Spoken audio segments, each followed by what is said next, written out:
acinjira kwa Fanny Lavine. Fanny Lavine amukoreye ikibi atazigira yibagira, aho ni Mireille. Ndabiri binka ange muri amabuye nani uboreka gutwega aba oya kabisa polisi ko igiseke cyari cibiweshe ntari kintu ya ahubwo usanga hari ikindi giseke bisa bitandukanye cyahe amabuye n'inagima umwe akagasuzuguro usuzuguro no kubona dufite abana besheka ndabagero muri amabuye urumwe ko amabuye niyo duteka nawe nutatakare ngo uteke je ni mumbaga nangatanga ibindi byo kukuzana iyo ushaka kuzana nawe kuba waraje kuva kera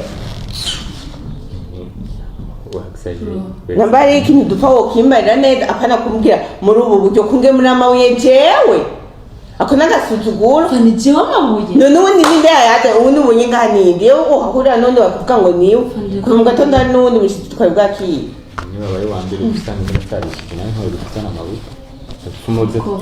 murabona ntabwenge bise kuryo noge muri amabuye hago ubone uko menga ntabwenge dufise cyo ko dushuhira impuze hago rarabe ko ata kamera yaje zanye kugira usanga yashaka ifoto amaye nkaho je kurambesha ndiko ndakweshira mu biki ndako kandi uraniriza biraboneka mima amabuye ngahe hera abamabuye none singandase sasira muraba siko ari kindi giseke urabona umenga niya nkuru na gutera wa muntu yigira kunzanira isukari nkasanga harimo imisenyi ane Fanny Lavine kuri no mwanya ariko baravuga ko yarengereye aho Arijije canke ababaza Mireille yaho yagiye kumuramutsa amushiraga agakapo kuzi ibintu ariko we muri uwo mwanya acabihindura ashiramo amabuye ariko acagarukana yagapo amubwira ko neza yamugemuriye amabuye kugira ngo abarikorera bya plank vyewe. Ico ni mu gihe ivyo bintu ari byo bimuranga kanshi rero biri mu bintu beko baravuga cane aho abantu benshi bako baravuga bati jewe kwa Fanny Lavine sinopfa nsubiyeyo usibye n'ivyo sha nubwo tuba turi inshuti je Fanny Lavine ati sinogena ngiye kumuramutsa nimba koko afise uwo mutima wo kumaramaza umuntu nkuku bati nibwo byo bari bikino hariho ibintu bibishe kumva bati nubwo byo bari bikino hariho ibintu bitoroshe gukina canke kuvuga ku muntu kubyo mu maramaza avuga ati wewe waretse kuza kera kundamutsa ariko no munsi ni uje kandi waracerewe uje kubera mfise abana benshi ucobona kumenga amabuye niyo nkwiye kugaburira abana kubera n'abafise abana benshi ati ibi bintu ugize bisigura iki Mireille yatangura gukorora amosozi atangura gukora yo kwarika kubwuko ataramenyereye bakorana prank na Fanny Lavine ariko bo uyu muryango waramaze kwimenyera ku buryo batatinya umuntu n'umwe usivye nkeka na president agiye kubaramutsa abo havura babimukorera aba n'abantu basanzwe ivyabo menga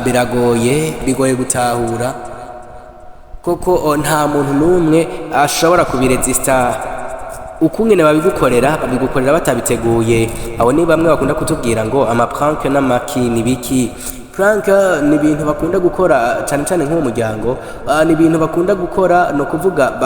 babeshera umuntu kumutungura canke kumutangaza ku kintu atari yiteze ko wogira canke wovuga ko wa mwana akisanga canke wa muntu bamudendereje ku bintu atakoze atazi iyo byavuye wagatangura kurira. Aha ni mu bihe rero abantu batangiye kuvuga bati Fanny Lavine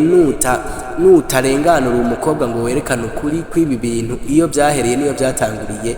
bavuga bati turakwanka. Ibi ni bimwe rero mu bintu biza kuzana urwanko hagati y'abakunzi ba Mireille hamwe n'abakunzi ba Fanny Lavine mu gihe Fanny Lavine atovyitwaramo neza mu gihe biboneka ko abakunzi ba Mireille bo bagumanye ishavu bibaza ngo kubera ko umuntu afise ubwenge ashobora gukorera ikibi umuntu nk'uku akamumaramaza kugeza aho amufata nk'uku. Ibi bintu biteye isoni. Gumana nanje amakuru menshi ya industry ndundi mubandanye kuyakurikirana kuri Kita News. Uyu ni Papa Kita.